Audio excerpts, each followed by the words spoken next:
I caught my wife having an affair with her brother. I've been married to my soon-to-be ex-wife for 5 years, but I have been dating her for the past 8, and I never would have thought that something this crazy would happen to me. So my wife and I have been together and inseparable for as long as I know. We met at a bar after her night shift as a nurse, and we instantly clicked. My wife hasn't been able to get pregnant since she has a condition called endometriosis, which she's had for her whole life. She's always been really insecure of it and has told me to leave her multiple times since Leave always wanted a big family, but it didn't matter to me. This past spring has been very revealing of this whole situation, and I just can't believe that she's done this to me.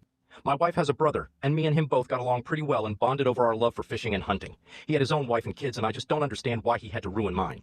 I'm a constructor, and I took a job out of the city that would have taken 3 weeks, then Lee'd be able to go home.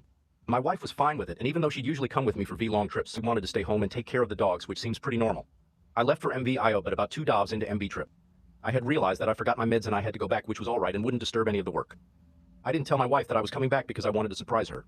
I got home around 11 p.m. and I was surprised to see her brother's car in the driveway since he was supposed to be at the hospital with his wife W was in labor, but maybe he had forgotten something from our last meetup. So I went in and the lights were off, so my wife was probably asleep in our room, but I didn't see her brother, which was odd, but maybe he came and crashed in the guest room. I went to my room and I saw the two together in bed. Their clothes were on the floor. A bottle of wine was on the coffee table and the picture of us at our wedding was face down on the side table along with her ring next to it. This was insane, and so Elle immediately started yelling at the two. My wife and her lover woke up and started rummaging around looking for their clothes, which was just scattered all over. She tried to apologize and wanted to talk to me, but Elle was in disbelief. My brother-in-law was putting on his shorts and tried to calm me down, but that just made it worse, so I took my dogs and booked a room at a motel in town. My wife was blowing up my phone with apologies and asked for forgiveness, but when I finally responded, it was of me demanding a divorce. I've been talking to my lawyer and it's settled. In taking the house, the car, and the dogs, and she'll get half of the money in the bank account. She'll be staying with her ancestral family a couple states west, and she won't be any of my problem.